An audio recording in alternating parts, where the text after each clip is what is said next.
Hello and welcome everybody to the latest edition of the Buy Round Interview Show. Today I am joined by the leader of the enemy. Is that why we're so far apart? We have to be touching distance apart. The face-off begins. It's been great Now, hang on. You're taking Australian people to England.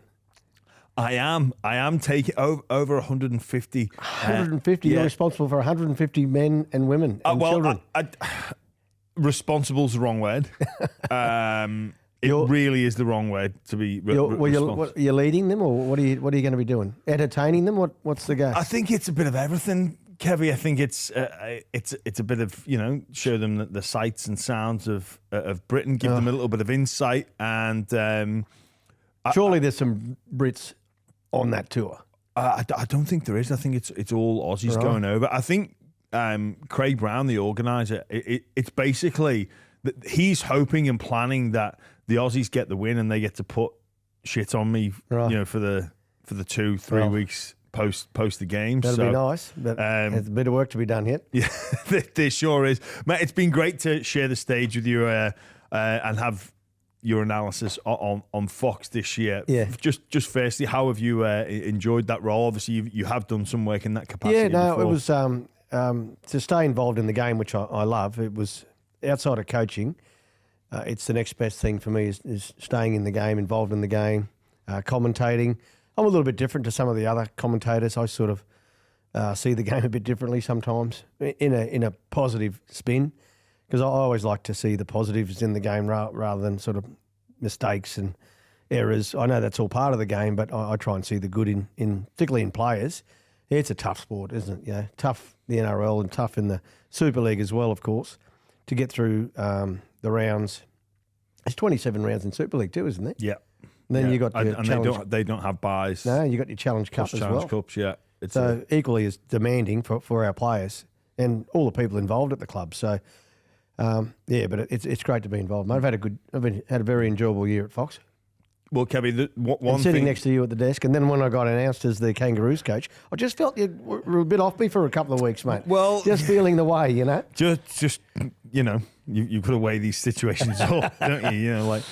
What I've noticed you were asking a few more questions and stuff. So yes, well, undercover. Well, I'm not going to come through the front door. Certainly, you'd be too smart for that. So we'll try and manoeuvre you in other ways. But man, you're not giving me much at all, Jimmy. I've got to say. So all the English fans there, he's giving me nothing. This bloke, absolutely nothing. Well, Kevvy, one thing I've always loved about you is your passion. We had you on the show previously and your passion for coaching. So let's go back a little bit this year. Perth Bears announced that Meninga is going to take over. And that meant there was a vacancy available. For you, with your passion for the game and obviously loving the role in the media, you've got obviously with Fox, a little bit with Triple M, yourself and Ben Dobbin, the Inside Ball podcast, all going gangbusters. Then this opportunity comes along. Was this just it was out of left field? Yeah, where you're going. Brad Fittler had been appointed as the Kangaroos coach, and Brad, about maybe a week or two into the job, thought, well, hang on, there's a few things. I'm not sure what actually happened, but he elected not to do it, so it became available again.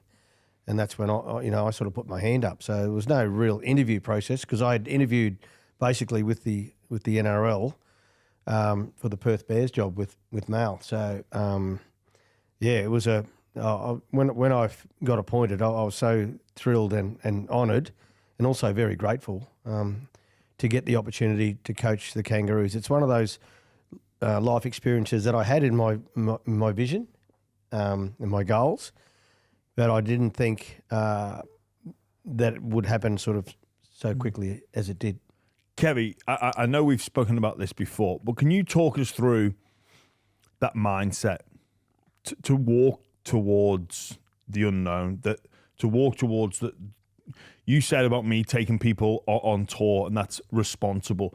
You're responsible for the Kangaroos winning an Ashes series, the first time in over 20 years. Like, it's a high risk, high reward, but a lot of people would go, a lot of people, maybe even friends, would say, Kevvy, just enjoy life. Well, for me, that is enjoying life. Yes, right? That's what I was looking for. That is enjoying life. This opportunity is an amazing one, and Jimmy, I'm very confident. As I said on your podcast last time about my experiences in the game as a player, right? Represented a couple of clubs, Queensland and Australia. I was fortunate enough to go on 2 kangaroo tours, and the coach of those kangaroo tours was Bob Fulton. Now, Bob passed away, but he taught me so much about on tour, because I was one of the players that wasn't actually in the side. I was one of the ones that didn't play Test football. So his ability to keep me engaged in the game, as well as having a wonderful time on tour, was something that good managers do, And so I learned so much from Bob Fulton. Now, there's going to be this tour. We've got a smaller squad. There's 22 or 23 players going. I think we had about 26 on the Kangaroo tour, because there was more games and whatnot. But obviously, there's a good number of players that can't play every week. So in the Test and the like. So Bob did a great job of managing those people not engaged in Test football and playing Test football, as well as the ones that were playing Test football. So I had a good learner there, certainly. And then, when I got into coaching myself at all different levels of the game, obviously coached State of Origin as well. So this is not dissimilar to this Test series. 3 tests, bang, bang, bang, pretty consecutively. Well, every Saturday, aren't they? So that part of it is a little bit different to State of Origin, where the teams break up. But I just feel like being on tour is a really special place for players, staff, supporters. Just a really nice part of your life. Yeah, I want to pick up on something you said there around the group dynamic. You've got 22, 23 players plus staff. 12 staff. All going in the same direction. Now, I think back to my time at representative football, arguably the hardest part for the staff was dealing with 6 or 7 players that weren't in the 17, and even perhaps some of the substitutes that maybe felt they should be starters, because they're the stars at their club. Yeah. They're the big fish in the smaller pond. Yeah. You get to this this representative level, and you can't. Well, everyone can't play. Everyone can't play, and you've naturally got players that think they should be playing because they are the best at their club, and it's a long way from home, and all the the difficulties of navigating that. It's such a huge part of the elite of the elite. I just remember, being part of those Origin preparations, and also for Test football for Australia.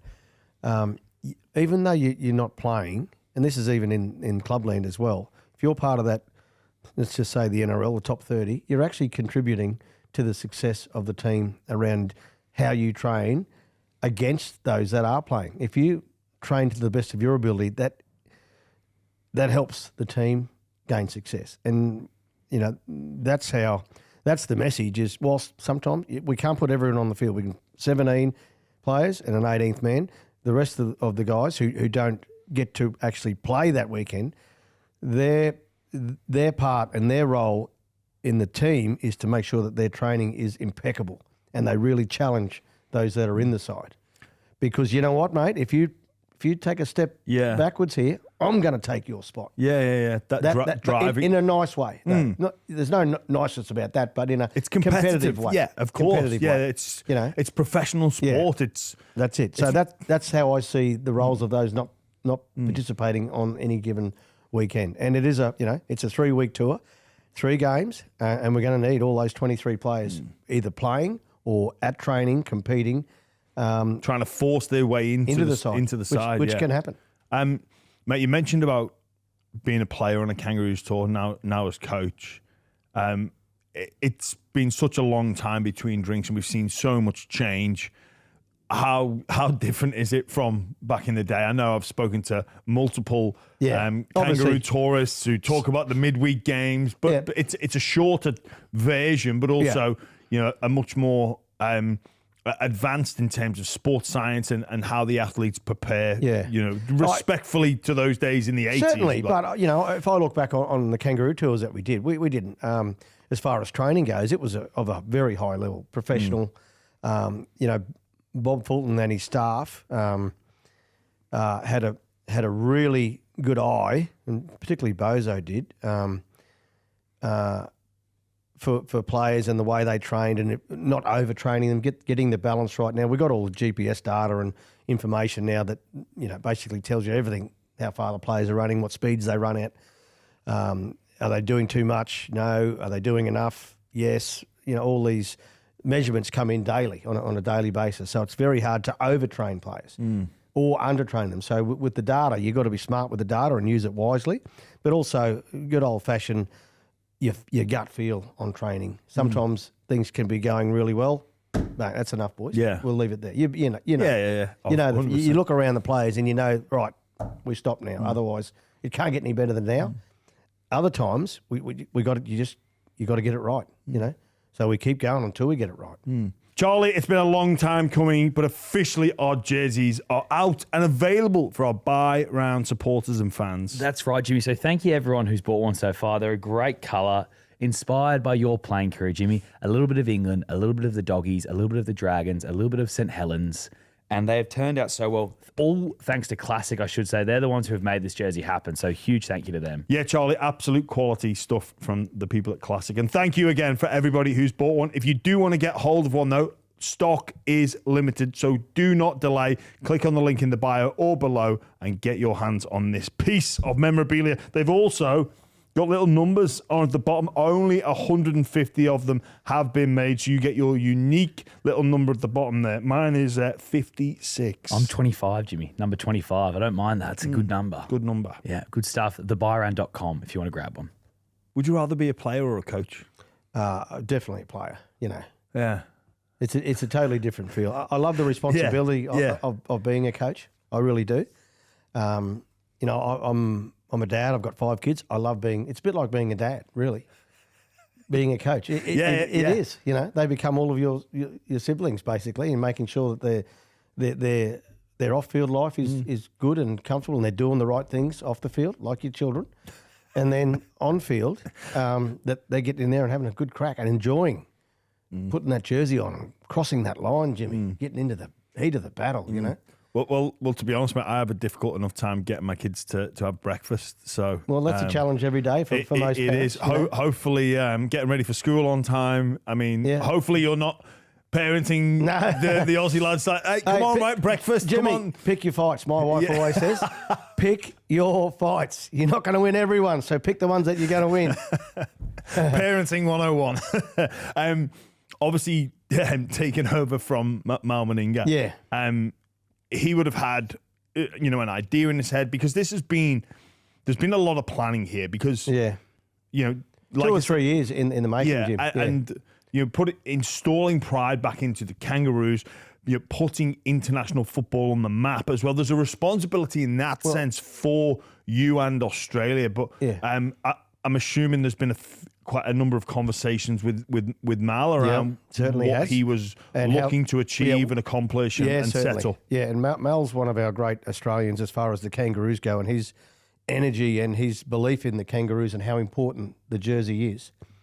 I think he was a perfect choice as Australia's coach. And now that he's moved on to the Bears, obviously, I'm not going to change a whole lot from what Mal had a very successful reign as the Kangaroos coach, and this tour, this Ashes tour, had been well planned already by Mal and his staff. So it's been a very smooth transition. Where we're staying, our training venues, our recovery venues, moving the team around and how that happens. In England, in London, it's a busy city, so we feel like we've got everything well planned, as normal on these tours, though. It doesn't always, go to plan. A lot goes into that because I think, for myself, as thinking back to my time as a player, I kind of took it for granted that how much work goes on behind the scenes. Wow. Even for me as a player and now as, I guess, just a normal civilian, going to a hotel and, there's your envelope. Yeah. You don't even check in, mate. Mate, you walk upstairs, get your key. You're not responsible for anything. Mate, it's brilliant, mate. You need life lessons when you finish playing football around how to check into a hotel. What do you mean? I've got a queue. Where's my envelope? What? You want to take my credit card? What do you mean? What's that for? What are you charging me for? That's just to cover the room, sir. And they take $1 now. Charge it to the club. Charge it to the club. So much, and the gear, the amount of gear that teams travel with, packing and unpacking. I mean, that's obviously not my responsibility, but there's someone, there's a gear person in charge of all that, and the players, they might load their own bag on the bus, but most teams would travel with up to 50 or 60 extra pieces of luggage. Yeah, and even obviously just.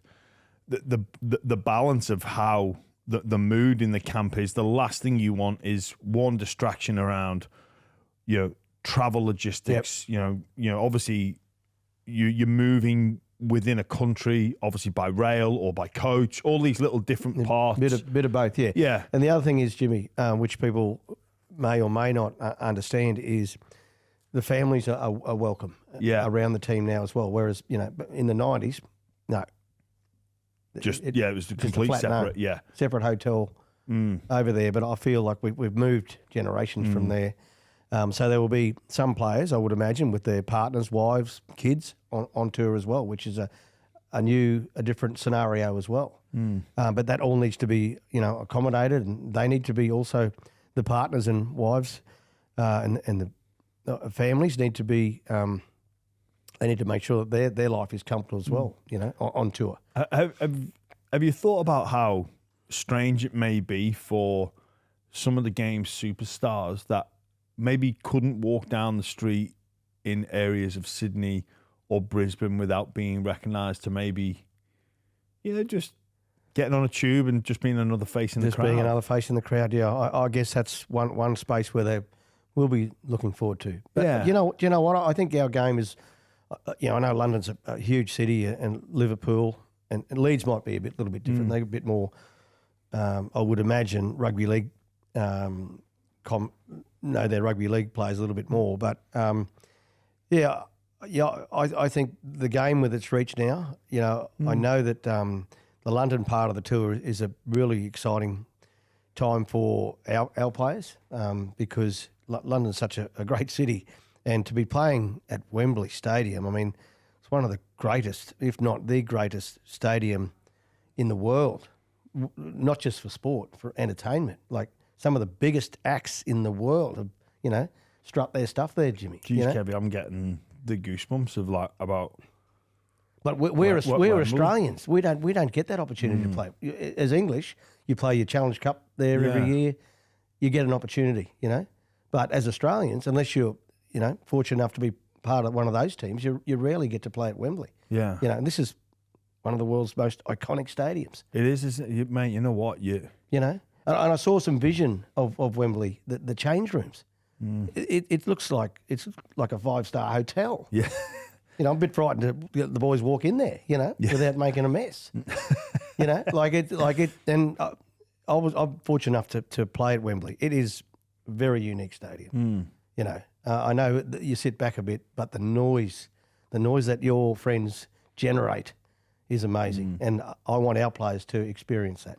Oh, Kevvy, mate, I'm loving this chat with you, mate, because you're getting me excited. I don't want to get you excited because that means your mates are going to get excited, and I don't want that either. But I know that the English fans will be excited, mate. The English players, mate, it's a great opportunity for them as well. Huge. Yeah. This would be different to playing Challenge Cup football at Wembley. Absolutely. And I saw, I know enough about the English game to understand how passionate your team and your coach will be about it as well. Mate, obviously there's more that goes into coaching than X's and O's at clubland. But I think in Australia, when you're dealing with the elite, you're not teaching these players how. We're not going to teach Nathan Cleary how to kick goals or kick 40-20s. So he's in the team. Well, is he in your team, Jimmy? I think he might go. I think he'd get in the. I think he'd get in the 17. Oh no, he'd be in the 22. He's in the 22. Well, yeah. So, they are our elite players, and likewise, with your guys, they're our elite players. So it's not about teaching them things; it's about bringing them together, as one, and playing the ability to their ability. That it's pretty simple. It's simple, but it's a big task, not just from the head coach, but from all the staff and all of those 22, 23 players we're taking. It'll be everyone's responsibility, on game day for the performance. Is there a little bit more in terms of the education and the history lesson, or lessons around the Kangaroos, what it means? Because the Australian national side has fundamentally dominated for a long time now, and international football maybe hasn't been on the pedestal that it should be. More of a focus on state of origin football is maybe some of the responsibility of you to get international football back, but also to educate these players around what it means to be a Kangaroo. Well, it's a good question, Jimmy, but I have spoken to some of the players who are potentially going on tour, and because there hasn't been an Ashes tour for 22 over or 20, over 20 years. Right, so 03 I think was the last one. 03. So some of these players don't know a lot about the Kangaroo tours and the Ashes. So that is my role, and the role of all the staff is to, just remind the players about the Ashes and the battles that both countries have had against each other from way back in time to now. And, again, they've got this opportunity in front of them. It's a very unique experience playing in the Ashes. It's such a great rivalry and tradition for the two countries, no matter what sport. We've got the Battle of the Ashes in cricket, rugby league, rugby union, international football, not so much because we can't really compete with you at that stage at the moment. But so many different sports across both countries where, Olympic Games, a competitive spirit there, There is something about England and Australia. It's there. We have our rivalry with New Zealand as well, but this one's different. Yeah. This one's different. And England has their rivalry with, what some would call the home nations, the Welsh, the Scottish, the Irish. But I think the French, Germany, in soccer. But I think Australia would be your number one target in rugby league. Would invoke the highest amount of passion and almost hatred, like the power of hate, and it's friendly hate. I guess as two countries, we've always been pretty united. We've not faced historical wars. Obviously, there's some deep history there in terms of Captain Cook and whatnot. But I think from a sporting rivalry, there arguably is no bigger. No, there's not. In terms of country v country. You're calling me out. I can see that look in your eye, Jimmy. You're calling me out there, aren't you? Look at you. He's ready to get it on, the big fella. I love the way you played footy, rugby league, for St Helens, and then the drag. Well, and I'm going to talk about your English, because I remember you putting that English jersey on and just the look in your eye. I can see it there now. Well, that's what we're facing, mate. Yeah. And there's not just one of you. There's another 17 or 18, 20. I don't know how many's in the English squad, but our boys will be in for a tough series, one that's fiercely fought and competitive. I've been watching some of the Super League games, and you got some great players over there. And you'll bring some from. He'll be bringing some from here as well. And I think England will have the underdog tag, almost like Queensland. I think if you compare to the Origin series, you may not like me saying this, but I think England are more Queensland. Yeah, I don't like you saying that. Can we move on? Next question, mate. Matt, I was just thinking, talking about Meninga and some of the greats that have been on Australian tours, and especially those players that maybe don't play. I remember doing a few tour stories, they were called, the shows, and Meninga wasn't in the starting team in his second Kangaroo. He captained He did captain the last one. captain 94. the last one. He did 4 tours, which Four is tours, but his second tour, I think Gene Miles and Brett Kenny were the centres. the centres. Yeah, Mel was. He didn't play. He didn't play. He was on the bench. He was on the bench. He played some back row in that tour as well. Yeah. When he came on, he played in the back row position. Yeah, because of those two and Mal. Yeah, but he's our. When you think of Kangaroo tours and Test football against the English, Mal's one of the first, and Bob Fulton, who is actually English born, isn't he? Bob is English born. So, but for Mal, not like this is where it was. What it once was, where Mal Meninga couldn't make the starting side. Yeah, that's great depth in Australian Rugby League, and that's why they're pretty fortunate now too, Jim. I know there's been a few players select to play in the Pacifica Championships and the like. But we've got, as you know, you live here now, and got great depth in our game here in Australia in the National Rugby League. So I'm very confident with the squad that we'll select. That it'll be a very competitive side. In terms of this podcast comes out Sunday, you'll announce the squad Monday. Are you close, or is the game, the grand final, going to determine?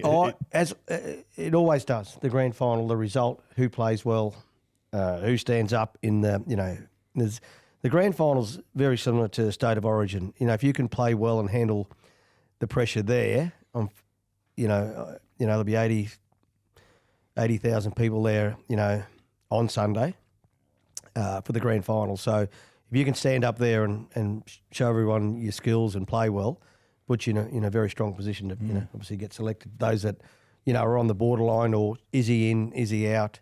So there's a few players like that on Sunday from both teams that are pushing for selection. There was a league squad. Yeah, I saw that, but a lot of it's guessing.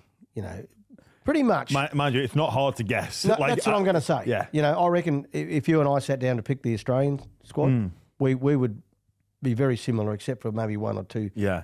One spot, maybe two spots in the touring squad. No Munster, no Cleary. There's the one. There's the two. But you know yourself. There's a sense, and I bring Matt Duffy back from Warrington to play fullback. And we're taking into mind. So when you're selecting the Australian team, you've got a few things to consider. The current Australian team that won last year in the Pacifica Championships, those players. Now some of those players are unavailable through injury, and also then this year's State of Origin series and this year's obviously the final series, and some of the players who will be on tour haven't played football for a while, so that comes into consideration, as well. We need we've got enough players there to pick from to come up with a really strong squad. Can you just refresh my memory? The selection panel, there's yourself. Yeah. There's a panel of 6. So Peter Volandis is the chairman. Then there's myself as the head coach.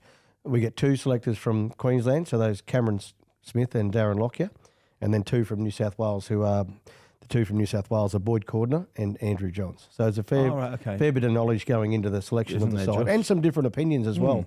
So but I'm looking forward to sitting down with those guys. Obviously, we've had some conversations around the squad and who's in and who's likely. So but we actually, it's very exciting getting to name it. On Monday. It's I'm just thinking about it now. I know everyone's focus is the grand final, but my focus is not the grand final. It's that squad on Monday. That's what I'm most nervous about. Making sure that we pick the right team to go over there, because it's going to be one hell of a tour. In terms of picking that squad, so Monday it comes out. But then you have the Prime Minister's 13. Yeah. There will be some players. There will be some that haven't played for some time. Yeah. We can get some good game time into them up there against the PNG side, which will be another. They're tough games as well. They're very physical. So it'll be good for some of our guys that haven't played rugby league for a while to participate in that game. But that team is actually selected primarily by our Prime Minister. Oh, really? Like, when they say Prime Minister... Well, from what I've been told, this is the first time I've been involved in the selection process for the Australian team, but he actually, and rightly so, it's the PM's 13, so he needs to have a big intel. And he's a great rugby league fan. He's a South fan, though, isn't he? Well, there might be a few South players in that. I think you'll find, Jimmy. I think you'll find a few South boys in that side. There normally is, and that's great. And they're, I think it's great that our Prime Minister has a love and a passion for our game. It's certainly very helpful here in Australia to have, our highest ranked person. You know what? A big supporter of rugby league. Look, I love living in Australia, but there are some things that just could only happen in Australia. Bob Hawke, necking a beer. Like, that's your prime minister. Yeah. I'm trying to imagine like John Major or Tony Blair at the cricket necking a beer. Mate, the punters would go for them. Yeah. Or like Maggie Thatcher flopping a pint. Obviously, then if this happened in England, if it was like...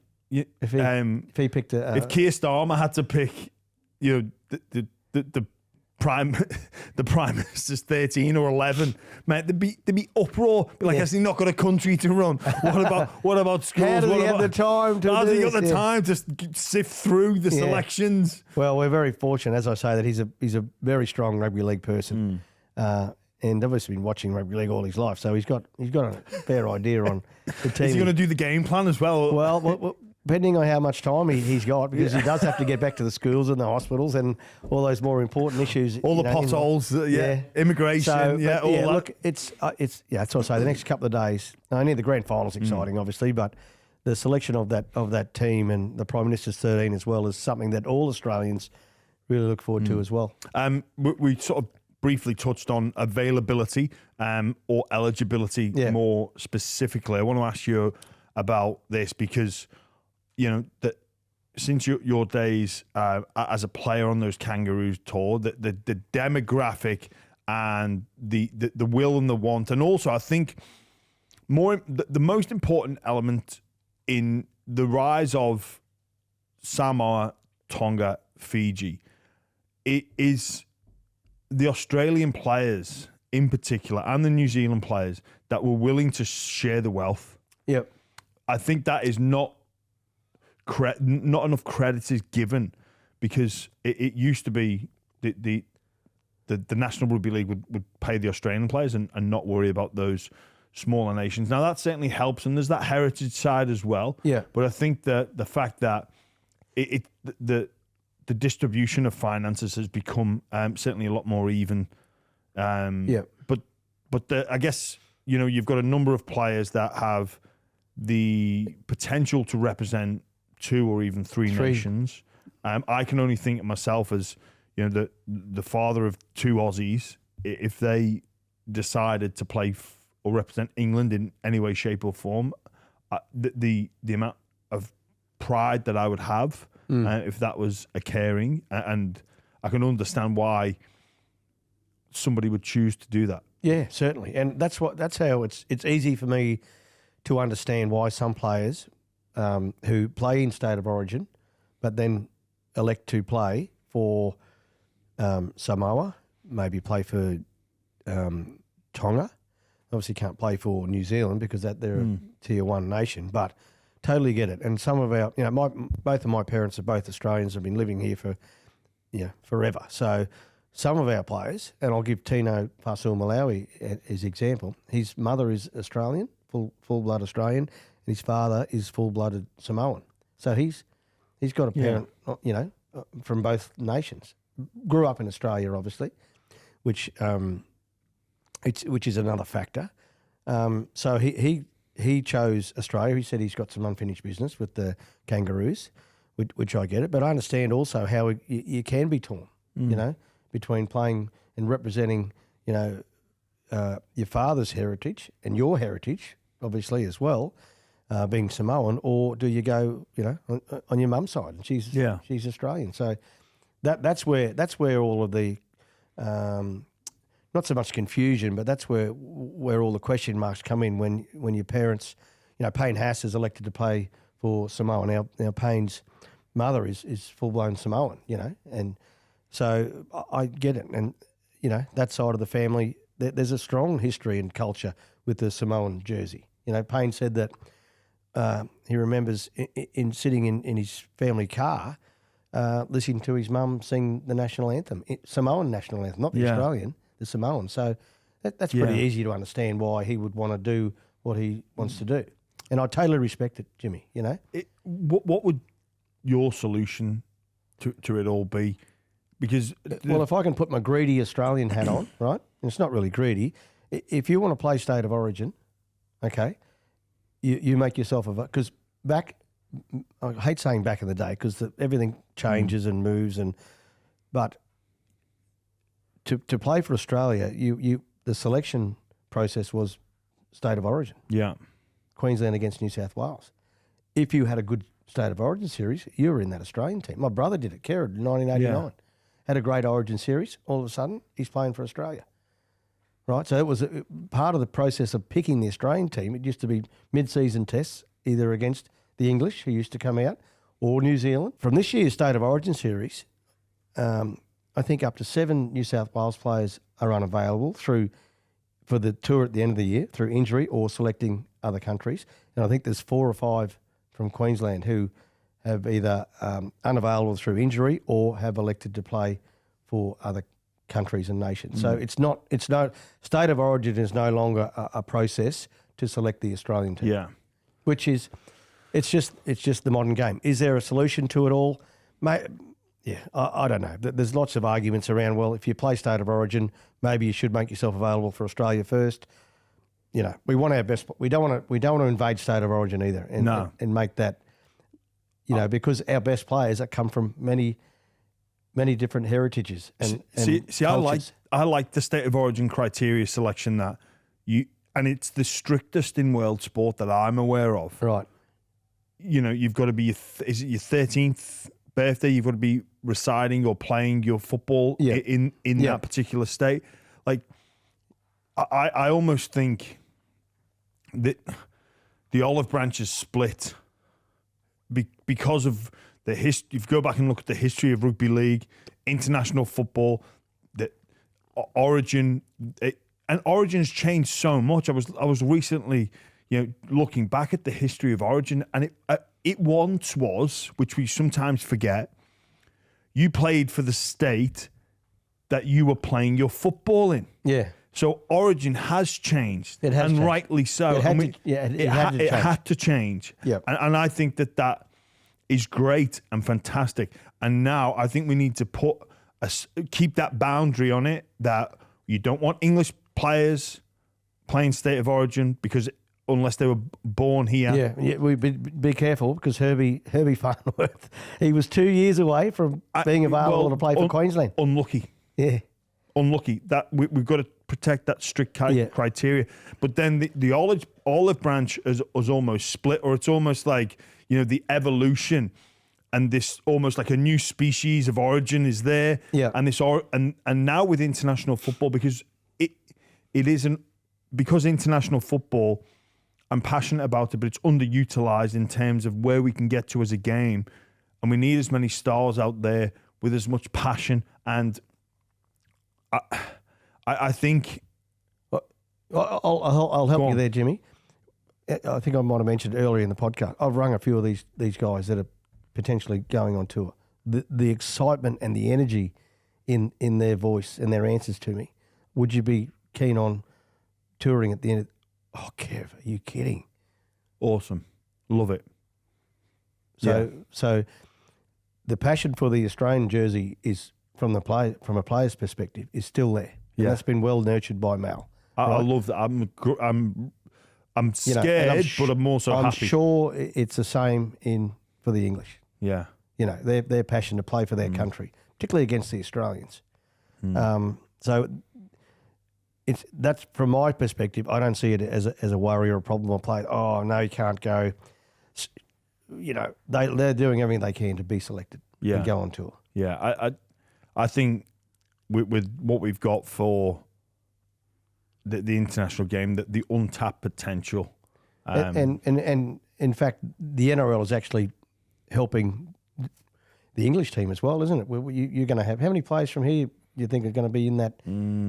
Herbie, 5, 6, 5 or 6, which again back in the day would never have, maybe one or two English players used to come out and play. Yeah, but not that many. And then for those guys take their experiences here back to the English side, it's got to be a positive for the English rugby league Absolutely, as well. yeah, 100%. Like I guess it's a bit catch-22. Do you want Farnworth playing in the Super League and the marketability of someone like him? Oh, well, he's marketable. Anyway, you could put him playing Tiddlywinks and he'd be marketable, wouldn't he, Herbie? It's not You only bad. got to ask him, mate. Yeah, he'll tell you. Oh, I didn't say that, Herbie.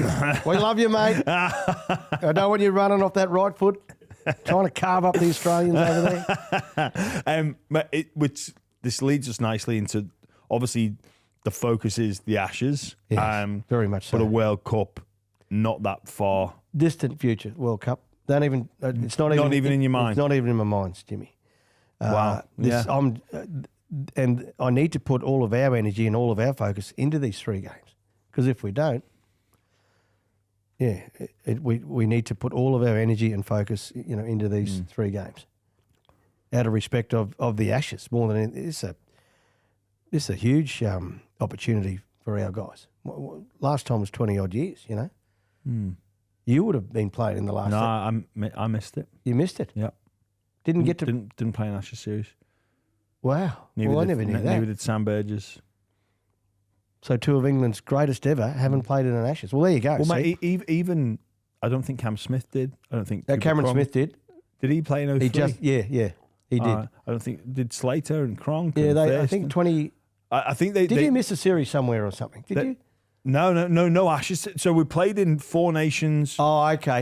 Maybe World not an Cups, Ashes. Yeah, right. But an actual specific Ashes series. I think they're talking about World Cups. Yeah, the last one was they missed it all. Yeah, you're right. World Cups that played in did all that. Yeah. You're right. From 03, because the last one was 03.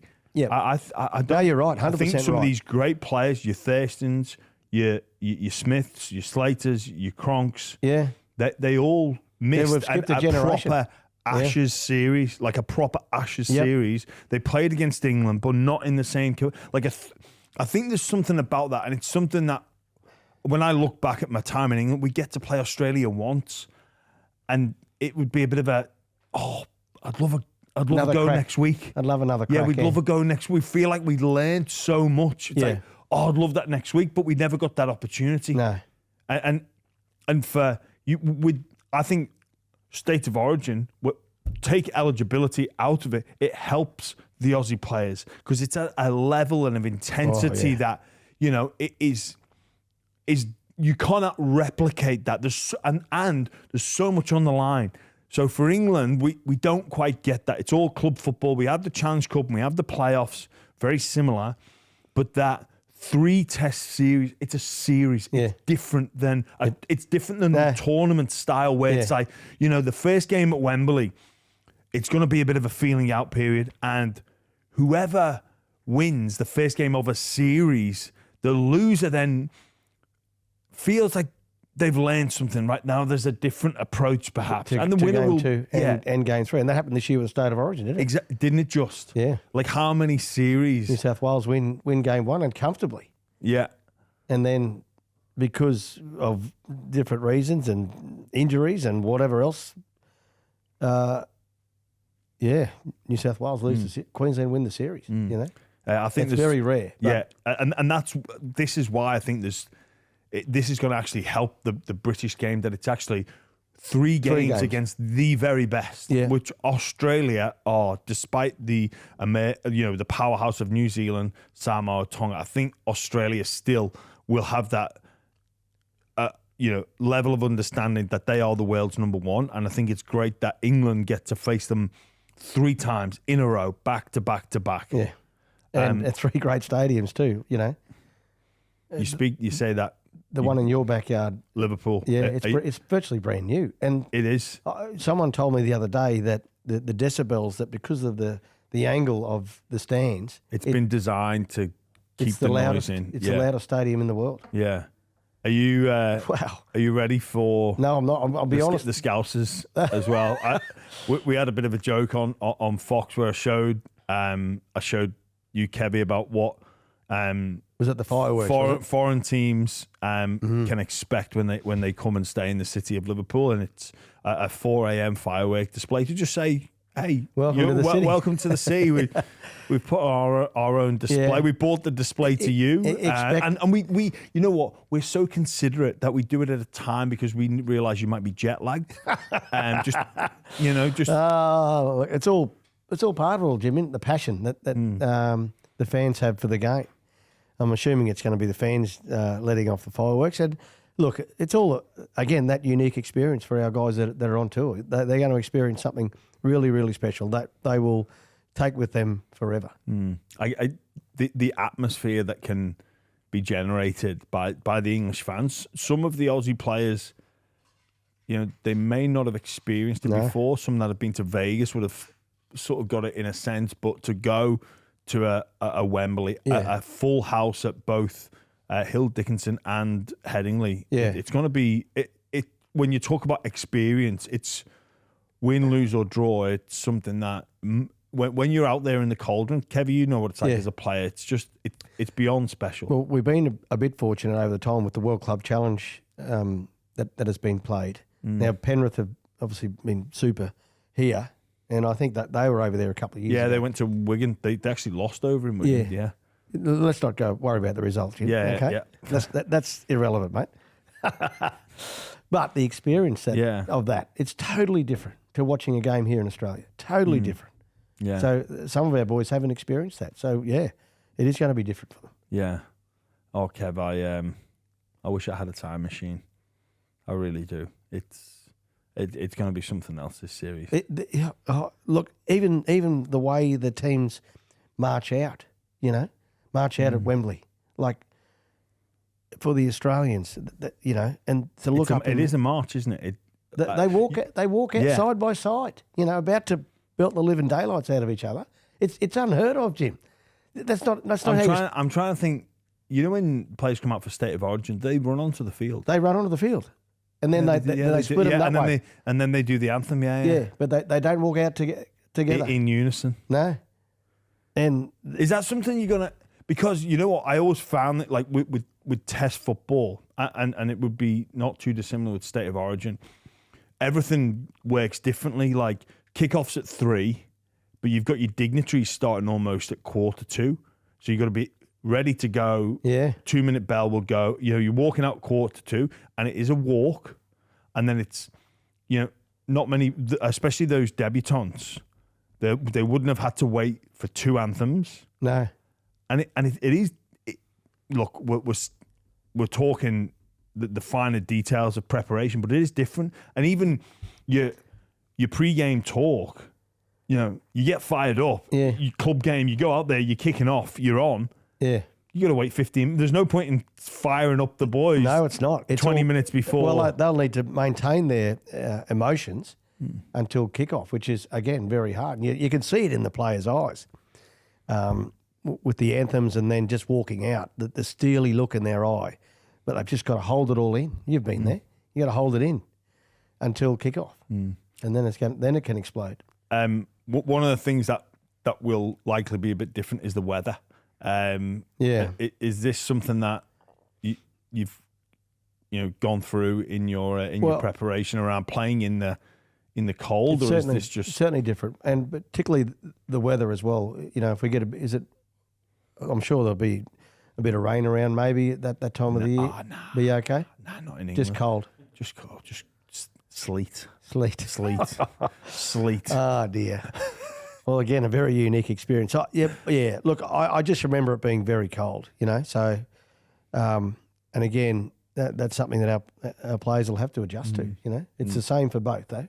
I mean, you guys understand and obviously live there. The English players would understand, but again, this is something you have to. All of these little hurdles that the Australians will have to overcome because the advantage is playing at home, really, isn't it? For this, so. It's up to our guys to get their head around that, and I'm sure they can. All these little, the crowds are another one. It's a big one for us to make sure that that the players are not affected by the noise of the English crowd and some of the things that they might say to our players. Like what? The singing.